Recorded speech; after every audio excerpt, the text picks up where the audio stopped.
¿Cómo le va? Bienvenido. Ando con un poquito de tos porque hace frío por lo general. De fútbol no hablamos.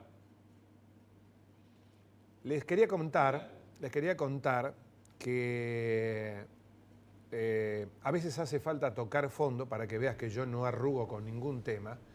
Hace falta tocar fondo para resurgir. Estoy hablando del Club Atlético Independiente. Lo estoy diciendo, el Club Atlético Independiente. Vamos a hacer la Divisional B. Vamos a tratar de... Esto es para los tontitos que decían que Grondona lo iba a salvar. ¿Te acordás? Y bueno, ahí tenés. Independiente se fue a la B. Esto no quiere decir que en las vitrinas no estén más las Copas Libertadores, la Copa Sudamericana y todas las cosas que Independiente logró en tantos años de historia en el fútbol argentino. Ahora, cuando aparecen los necios y los mentirosos como Julio Comparada y encima hablan, porque acá en Argentina hablamos todos hablan.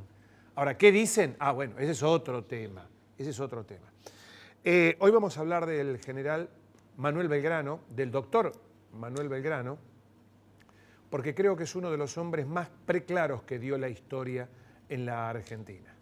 Un hombre honesto, un hombre absolutamente pobre, murió pobre. Todo esto me lo va a contar Lázari en un ratito aquí en Íntimo y Personal. Pero permítame decirlo, que estemos atentos a algo que está ocurriendo en la República Federativa de Brasil. No es habitual que los brasileros salgan a la calle para protestar. Es habitual que los brasileros salgan a la calle de la mano de Lula hace 20 años a reclamar o a celebrar el carnaval o a celebrar el fútbol. Hoy criticado porque se está malgastando dinero en los estadios que cuestan miles y millones de dólares cuando hay brasileros que pasan hambre. Usted dirá, ¿y a mí qué me importa si esto es en Brasil, no es en la Argentina? Ojo, que cuando Brasil tiene gripe, la Argentina estornuda. ¿Se entendió?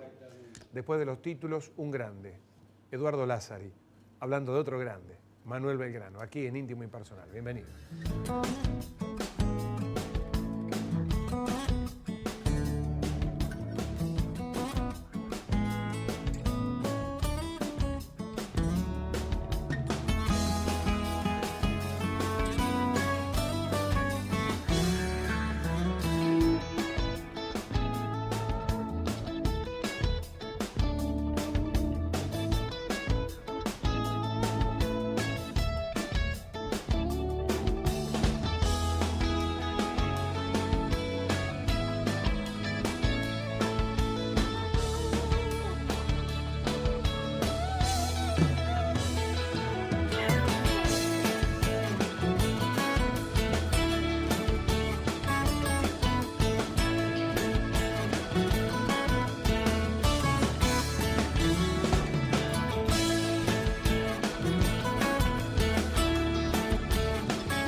¿Qué tal? Eduardito, bienvenido. Gracias por ayudarme y ayudarnos a entender a todos un poco más acerca de quién fue Manuel Belgrano. Estamos en la Semana de la Bandera. Estamos en la Semana de la Bandera. Siempre nos detenemos en el hecho que la Argentina tiene la tradición romana de recordar a la gente el Día de la Muerte, porque es el día que queda demostrado que pasó a la inmortalidad, que lo que hizo valió la pena. No es un recuerdo luctuoso, sino que es un recuerdo del momento en que ese personaje deja de estar físicamente, pero queda espiritualmente. Alguna vez me contaste el nombre completo, decilo despacito, de Manuel Belgrano. Manuel José Joaquín del Sagrado Corazón de Jesús de Belgrano y Perí. Ese era el nombre.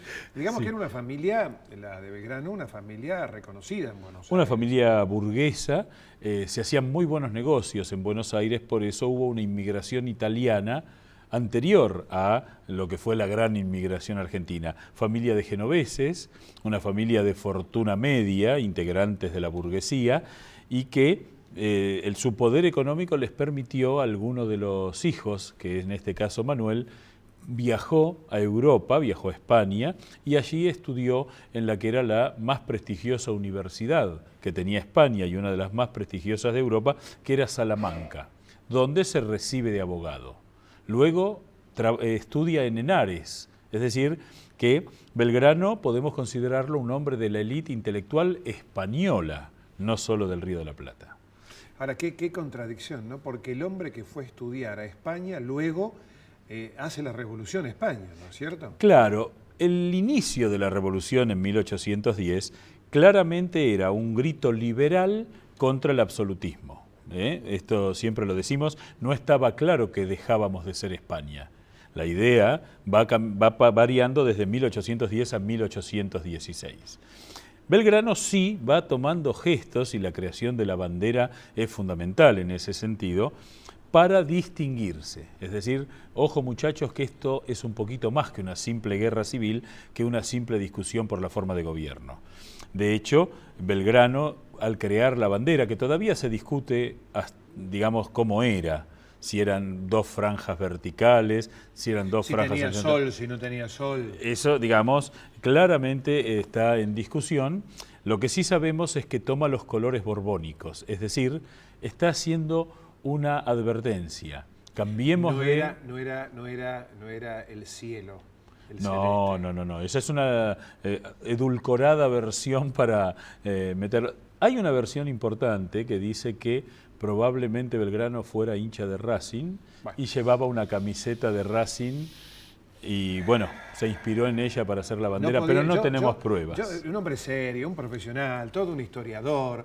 Hablarme de este tema cuando estamos hablando de, para mí, uno de los hombres más preclaros que dio la historia en la Argentina. A veces hay meter Racing. Y sí. Porque Racing también dio a otros que no fueron tan preclaros. Tenemos un lío con los no preclaros nosotros. Los no preclaros. Sí, para compensar. Digamos que volviendo, porque te fuiste vos, yo no me fui. Es digamos verdad. Que los colores borbones eran el celeste y blanco también. Vale la pena entrar en hay una página web que es casareal.gov.es, que es la Casa Real de España, donde está la foto del rey Juan Carlos, que vos le ves el pecho atravesado por una banda presidencial argentina. No, es la vieja banda real de los Borbones y luego tomada en la Argentina, por supuesto, con la resignificación de los colores, ¿no? Ese Belgrano del cual estamos hablando, o yo le prestaba muy poca atención a mi maestra de historia en la escuela primaria o a mi profesor de historia en la escuela secundaria, que no es así porque siempre fui un apasionado por tu tema, que es la historia. Pero ¿por qué en la Revolución de Mayo, en la cual vos me enseñaste que tuvo una activa participación en las decisiones, no se lo menciona tanto a Belgrano y se lo menciona mucho a Moreno, a Cornelio Saavedra, a Juan José Paso, a Castelli, etcétera, etcétera, etcétera? Y Belgrano, que era el de la ventana, era el de French y Beruti, era el que avisaba, era el que levantaba el bastón, no figuraba. Bueno, ahí un punto importante. Belgrano tenía una profunda formación religiosa, era hermano de la tercera orden de los padres dominicos. Él vivía a 30 metros de Santo Domingo, ahí en Defensa y Belgrano. Esto, a mi entender, condicionaba el carácter, le costaba ser el jefe de una revolución. De una revolución. Pero era la mente brillante, era el que tenía además una mezcla que no tenía Moreno, por ejemplo, que era la claridad ideológica y la templanza de carácter para hacerlo adecuado en el momento, ¿no? Moreno era mucho más atropellado. Era atropellado y Saavedra era muy retardatario, esperemos que las brevas maduren. Es decir, Belgrano estaba... Eso lo dijo Saavedra. Entonces, entre esas dos posturas, que era el arrebatado, era Belgrano que mantenía la cohesión, un hombre que en sus magníficas campañas militares, la del Paraguay, que si bien militarmente fue una derrota, la convierte en una victoria cuando logra que el Paraguay se desentienda de España. Las batallas importantes, la batalla de Tucumán cambia la historia de América. Dicen los que saben, como vos, que fue una cosa extraordinaria desde el punto de vista de la estrategia militar. Claro, Belgrano era un gran teórico militar.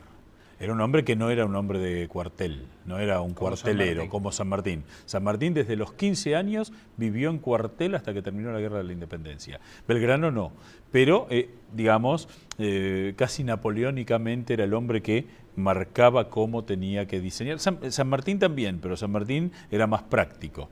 Y la batalla de Tucumán, ahí es donde toma la decisión correcta, que es desobedecer a Buenos Aires, no seguir bajando, y los espera en el lugar más ventajoso. Le fue a rezar a la Virgen de la Merced, el día de la Virgen de la Merced, y se produce un episodio que hasta hoy es no es una incógnita, un fenómeno natural. Una manga de langostas aterriza sobre el campo de batalla traído... ¿Cómo? La vieja langosta, la que arrasaba las cosechas, la verde, sí. Una manga de langostas cae sobre el campo de batalla en medio del desarrollo de la batalla. ¿Y? Quizá atraída por el polvo y la temperatura que levantó el combate. Esto fue en Tucumán. En Tucumán. ¿Y? Los abajenios, es decir, los que venían de Buenos Aires, de Córdoba, estaban acostumbrados a la langosta, era un tema de la pampa. Los arribeños, los que venían de arriba del Alto Perú, no sabían de qué se trataba. Que eran los españoles. Que eran los maturrangos, ¿no? Decía San Martín. Decía San Martín. Esas langostas causaron pánico, porque no sabían de qué se trataba. Unas cosas verdes que le pegaban en la cara. Entonces, en el momento en que la batalla se está por definir, caen las langostas, y entonces los españoles, los realistas, quedan desconcertados y la última embestida de Belgrano produciendo la derrota. Por supuesto, Belgrano le adjudicó a la Virgen haberle dado esa mano en el momento. Ahí se produce un hecho importante, que es que Belgrano nombra a la Virgen generala y patrona del Ejército del Norte y le gana a San Martín, que nombra a la Virgen del Carmen, porque la patrona del Ejército argentino queda siendo la Virgen del Carmen. Y después se produce esa, digamos, galantería, esa caballerosidad propia de esos tiempos. Lo que pide Belgrano es que quienes atacaron a las tropas criollas juren nunca volver a pelear. Y los deja ir, porque un juramento era mucho más importante que una cárcel.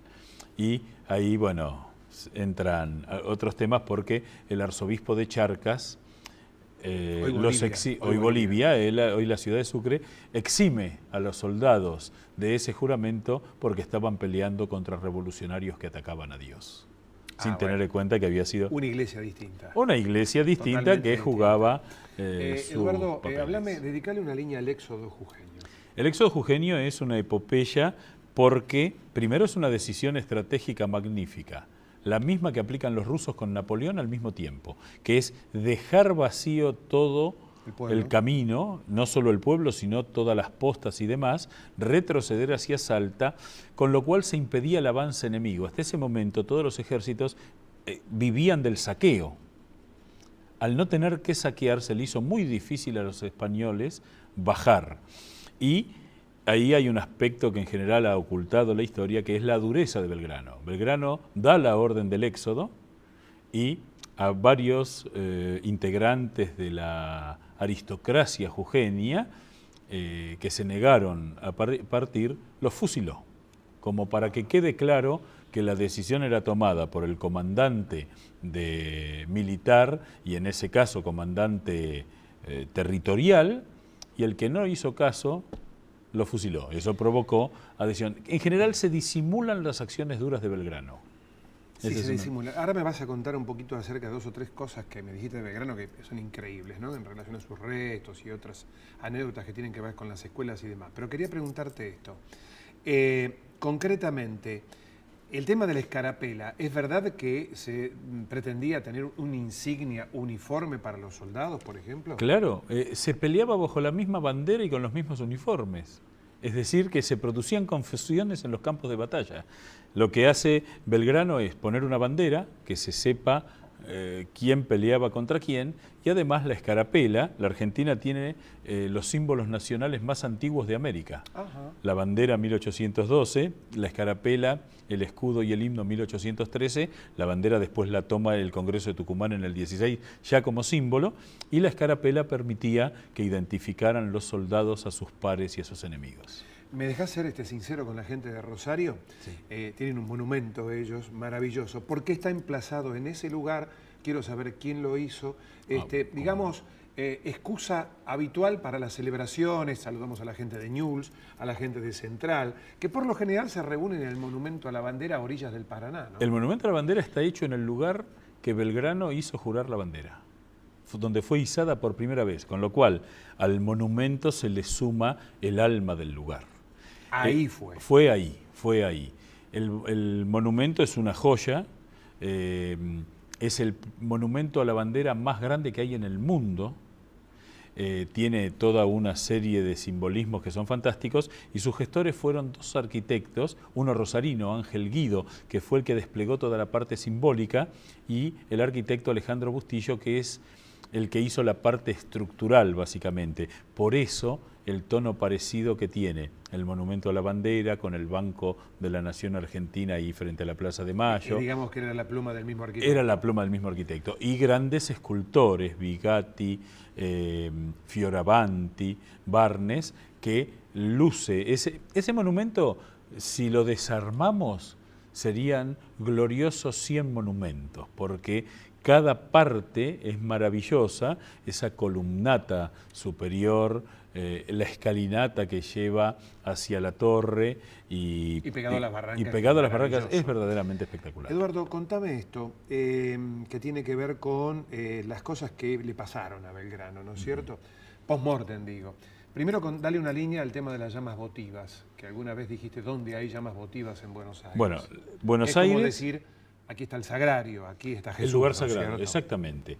La Argentina, el Estado argentino tiene 5 lugares en los que mantiene fuego perpetuo, llamas votivas. El mausoleo del Libertador San Martín en la Catedral de Buenos Aires. El mausoleo de Belgrano en la Basílica Santo Domingo, en realidad Basílica Nuestra Señora del Rosario, en Belgrano y Defensa.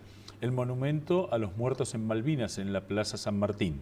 El Panteón de las Glorias del Norte, donde está Güemes, donde está Alvarado, donde está Arenales, la Catedral de Salta. Y el Monumento a la Bandera, donde están sepultados huesos de granaderos que murieron en la batalla de San Lorenzo, en el combate de San Lorenzo. Mira vos, ¿por qué los restos de Belgrano no están dentro de la basílica y sí están en un patio externo? Bueno, en su momento fue el hermano, él tenía un hermano sacerdote que determinó eso, sin explicar demasiado. El testamento de Belgrano apareció muchos años después.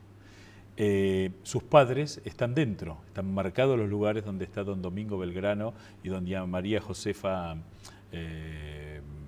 se me ha hecho un lapsus, María Josefa, no es Rodríguez, no es Domínguez, debe ser... Belgrano, no importa, o Perino, no importa. Y allí están cerquita del altar. Belgrano, como había tenido 2 hijos naturales fuera del matrimonio, se consideraba indigno de compartir el lugar con sus padres, pidió estar afuera. Su hermano tuvo que vender una cómoda para romper el mármol y que con ese mármol se hiciera la lápida de Manuel Belgrano, que estaba ahí afuera. Luego, también recordamos el episodio del reloj. A su médico le da el reloj, un reloj que fue robado del Museo Histórico Nacional hace poco tiempo. Eso tiene que ver con el cuidado de las cosas sagradas. Y finalmente, en 1903, el presidente Roca decide levantar un mausoleo porque Roca, a pesar de ser un militar de carrera, le tenía una enorme estima en largas charlas que había tenido con Mitre. Entonces se levanta este monumento, un monumento fantástico, en el mismo lugar donde estaba sepultado Belgrano, y se hace una comisión, se procede a una ceremonia importante, se exhuman los restos de Belgrano, en la sacristía de la basílica son limpiados, perfumados, acondicionados, se colocan en una urna de bronce que está ahí en ese monumento. A los pocos días, el general Mitre va a verlo a Joaquín B. González, ministro del Interior de Julio Argentino Roca, y se pone a juguetear con una mandíbula que estaba sobre el escritorio, ¿no? Entonces le dice, Joaquín, ¿y esto qué es? Y muy suelto de cuerpo, Joaquín B. González le dice, la mandíbula de Belgrano. Mitre, que lo adoraba Belgrano, enloquece, arma un lío, la nación pide la renuncia del presidente, el ministro, Joaquín B. González. Joaquín B. González se defiende diciendo, yo soy panteísta, para mí en las cosas no están las almas, pero además... tanto se la agarran conmigo que Richeri se llevó el dedo. Es decir, ahí lo hace saltar al otro, lo vende a Richeri, ministro de guerra de Roca. ¿Es el de la autopista Richeri? El de la autopista Richeri, ¿no? Que no es Richieri como dicen los carteles, es Richeri o Riqueri. Sí, sí. La cuestión es que así apareció el meñique de Belgrano en poder de Riqueri y la mandíbula... ¿Para qué? Para hacerse... no tienen demasiadas explicaciones. Eso obligó a abrir nuevamente la tumba para... Y colocar la mandíbula y el dedo de Belgrano. Digo porque a veces uno piensa que se han descubierto cosas nuevas. Vos sabés que yo desde esta misma cámara y también en los micrófonos donde compartimos la radio, siempre hablo de educación porque creo que es fundamental y básico para los argentinos que tengamos en educación, porque si no seremos esclavos toda la vida, ¿no?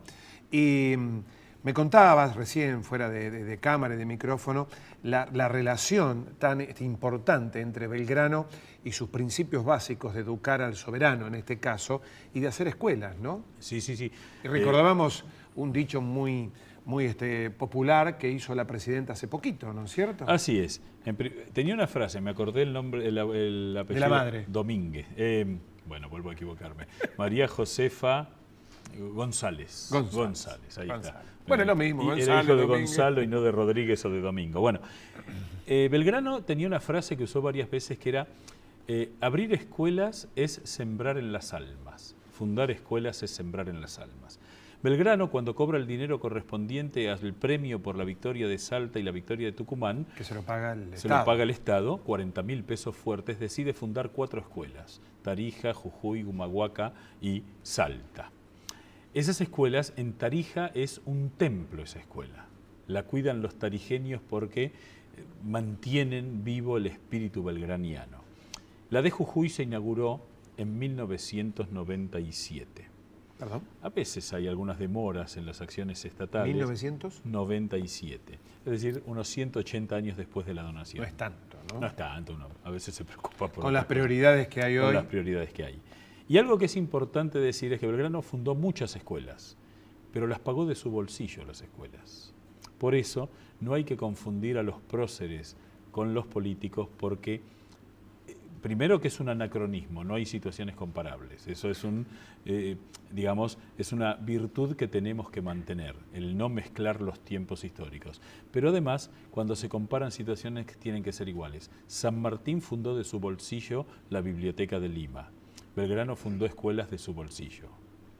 Hoy se inauguran escuelas hechas con el dinero de todos, que es el dinero del Estado. Ahí está la diferencia. Ahí está la diferencia. Bueno, vamos redondeando. Me gustaría que me cuentes o me digas o compartas con los televidentes algunas frases célebres del general o el doctor Manuel Belgrano. Bueno, había una vieja costumbre en las escuelas argentinas que era que en cada aula te ponían frases de los próceres. Yo recuerdo que a los 6 años, cuando fui por primera vez a la escuela primaria, donde nos daban la copa de leche, que era el comedor de la escuela, estaba escrito: serás lo que debas ser, si no, no serás nada. José de San Martín. Yo tenía otra en el colegio donde tomaba la leche. Bárbaros, las ideas no se matan. Bueno, eso era común porque Sarmiento. se transmitía, Sarmiento, claro. Y vos fíjate que yo no entendía qué era la frase, la entendí mucho después, pero me la aprendí el primer día que fui a la escuela. Y Belgrano tenía frases, era un gran economista, por ejemplo, él hablaba de la necesidad de la industrialización. La Argentina, pero claro, por ejemplo, decía: en la Argentina, en este país, porque él hablaba del país, en este país se discute mucho de economía y se sabe poco de economía, pero si no le damos bolilla al comercio, no tenemos futuro y demás están las industrias, por ejemplo. No lo dijo así, pero es más o menos era exactamente el concepto. espíritu. Después decía que la agricultura es la madre de todas las artes, la madre del comercio. Sin agricultura, sin trabajar la tierra, no va a haber comercio, no va a haber industria. Y él decía que lo importante era exportar bienes manufacturados, no materias primas. Me pareció eso. Pero lo increíble es la actualidad del pensamiento, claro. Y decía: lo que tenemos que lograr es que los otros países nos manden materias primas, manufacturarlas nosotros. Porque eso es mano de obra. Eso es mano de obra. Eso era laburo, ¿no? Esto lo decía Belgrano en 1810, 1811. ¿Qué edad tenía cuando muere? Muere con 50 años. Nace el 3 de junio de muy 1770. Muere a los 50 años, el 20 de junio de 1820, muere en la misma casa en la que nació y en la que vivió, y era la edad en la que solían morirse, porque pensemos en las grandes campañas militares, pensemos en lo que era caminar los campos de batalla, que eran después un campo minado desde el punto de vista sanitario, y era un hombre que no tenía muy buena salud, padecía de tenía gota y había tenido algunas otras enfermedades infecciosas que en ese tiempo no se curaban. No se curaban porque no había penicilina, Claro, por no había ejemplo, ninguna entre teoría. otras cosas. Bueno, vamos llegando al final. Te voy a volver a invitar porque sé que sos uno de los hombres que más conoce acerca de la historia del Papa Francisco, de Jorge Bergoglio concretamente. Sí, sí, sí. Todos los días una declaración, impresionante. Sí, el Papa, sí. Si lo dijéramos en términos futbolísticos, todos los días tira centro, pero que se van picando en el área. Sí, ojalá esta iglesia, que es la que yo me siento absolutamente identificado, no porque sea un papa argentino, sino porque coincido con el documento de Aparecida, sino porque creo que es el mismo hombre que fue el cura de Córdoba, o fue el jesuita, o fue, qué sé yo, el auxiliar de Flores, el auxiliar de Buenos Aires con asiento en Flores, descubierto por Monseñor Cuarrachino, que fue a hacer un retiro, creo, me decía, se va en ¿no? unas vacaciones a Córdoba. Que era el cardenal de Buenos Aires. Era el cardenal de Buenos Aires. Le dicen, ¿Quién da el retiro? El retiro lo da Bergoglio y volvió a Buenos Aires y dijo, encontré un santo en Córdoba, me lo tengo que traer para Buenos Aires. Y es interesante porque vos sabés que estoy estudiando qué pasó en Polonia cuando lo nombraron a Juan Pablo II. Hemos empezado eso. Polonia tardó 1 año y medio en darse cuenta lo que significaba un papa polaco. ¿Los argentinos? Esperemos que tardemos al menos lo mismo. Un poquito menos. Te regalo un vino, gentileza de la gente del Baco Club, y una corbata. No sé si usas corbata. Sí, ¿Usas corbata? sí. Hoy me he venido como casual. La gente de Otero. Eduardo, vamos a hacer el programa del Papa, Vamos a hacer el programa del Papa, si Dios quiere. Si Dios quiere, como corresponde. Gracias por ayudarnos a entender y conocer mucho más a uno de los grandes próceres de la Argentina, el doctor y general Manuel Belgrano. Gracias a todos, nos encontramos en una semana. Chao.